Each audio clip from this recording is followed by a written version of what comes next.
आरिफ हबीब साहब, आप क्या समझते हैं, यहाँ से नंबर ज़ाहिर बेहतर हुए हैं, मुआशी इस्तेहकाम आया है, एक अच्छा ग्रोथ का पीरियड हम देखने जा रहे हैं। आप क्या देख रहे हैं इस वक्त?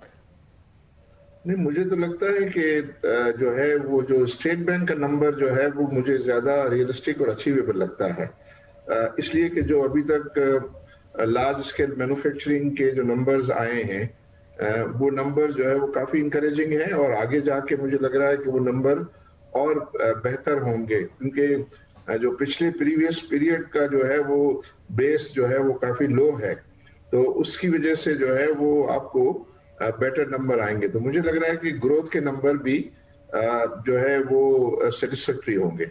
मतलब अगर स्टेट बैंक का नंबर भी ठीक हो जाए तो भी वो ऐसा नंबर नहीं है कि जिसकी वजह से बहुत ज़्यादा रोजगार के मौके पैदा हों। आपको इस वक्त ऐसा एनवायरनमेंट लग रहा है कि जी सरमायाकारी हो और आने वाले सालों में उसके हमें नताइज नजर आ रहे हों उस इन्वेस्टमेंट की वजह से? देखिए, आप ये जब शुरू में ही कहा कि जो नंबर्स हैं एक्सपोर्ट के नंबर में जो है वो बेहतरी है, फिर रेमिटेंसेस में जो है वो बेहतरी है। तो ये दो, फिर ये है कि जो सर्विसेज का इंपोर्ट है उसमें कमी है। तो ये तीनों जो है वो फैक्टर बड़े फेवरेबल हैं।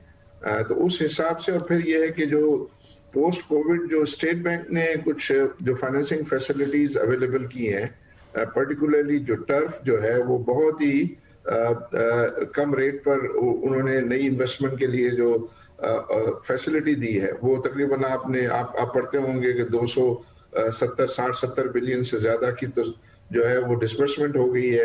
और अभी जो है वो एप्लीकेशन पेंडिंग है, वो 500 बिलियन तक जाने की बात है। तो जिन लोगों को इतने जो सस्ता जो है वो फाइनेंस मिल रहा है, तो वो जो अपनी एक्सपेंशन और अपनी जो नई इन्वेस्टमेंट वो 1-2 साल के बाद करने वाले थे, उन्होंने भी अपनी इन्वेस्टमेंट एडवांस कर ली है।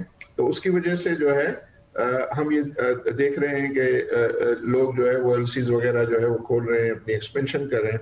एंड पर्टिकुलरली जो टेक्सटाइल के अंदर, चूंकि इस वक्त मार्केट फेवरेबल है, तो वहाँ जो है वो काफी गहमा गहमी आपको नजर आती है। बाकी लोग भी जो है वो देखा देखी में कि भाई अगर इतना चीप फाइनेंस मिल रहा है for longer period of time, 10 साल के लिए, तो उसको जो है अवेल करके और ये इन्वेस्टमेंट जो है वो कर लेनी चाहिए। तो वो तो आई थिंक पॉजिटिव इंडिकेटर जो है वो है। फिर ये है कि सिस्टम में शायद भाई लिक्विडिटी आप ये देखें हर तरफ से जो है वो काफी बेहतर है। जैसे जो प्रिंसिपल की डिफरमेंट स्कीम है, उसने लिक्विडिटी को बहुत सपोर्ट किया।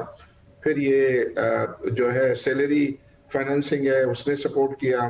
फिर ये टर्फ जो है उसकी वजह से, और मैं आज देख रहा था कि इस क्वार्टर में जो बैंक्स ने जो है वो कंस्ट्रक्शन फाइनेंस भी कोई 180 बिलियन प्लस का जो है वो डिसबर्स किया है। तो ये जब सिस्टम में सारी जो लिक्विडिटी है, उसके डेफिनेटली हम जो है वो पॉजिटिव असरात जो है वो देख सकेंगे मार्केट्स में। तो इस तरह जो है यूं तो जो है वो प्लेटफॉर्म ठीक लगता है। और फिर ये है कि जो रेवेन्यू साइड पे भी आप ये देखेंगे, जो लास्ट ईयर के जो रेवेन्यू थे या इससे पहले के रेवेन्यू थे, वो 3,900 बिलियन के थे। इस दफा 4,900 बिलियन का टारगेट है। तो वो भी अगर उस हम जो टारगेट अचीव करने की तरफ जाएंगे, तो जो है वो सेकंड हाफ में एंड पर्टिकुलरली फोर्थ क्वार्टर में जो है वो आपको रेवेन्यू ग्रोथ परसेंटेजेस जो है वो बहुत ज्यादा अच्छी नजर आएंगे। मैं तो ये देख रहा हूँ कि शायद थर्ड क्वार्टर में रेवेन्यू ग्रोथ परसेंटेज जो है वो 20-25% हो, और फोर्थ क्वार्टर में रेवेन्यू ग्रोथ 40-50% हो। और जो ओवरऑल अभी 5% है 6 महीने में रेवेन्यू ग्रोथ, ये आपको 20-25% की ग्रोथ जो है वो इंडिकेट कर रही होगी। तो उससे भी ये है कि सेंटिमेंट जो है वो पॉजिटिव होने के चांसेस हैं। जो लोग जो है वो साइड लाइन्स पे हैं, वो भी ये चाहेंगे कि भाई हम इस पॉजिटिव एनवायरनमेंट में जो है वो अपने आप को पोजीशन करें।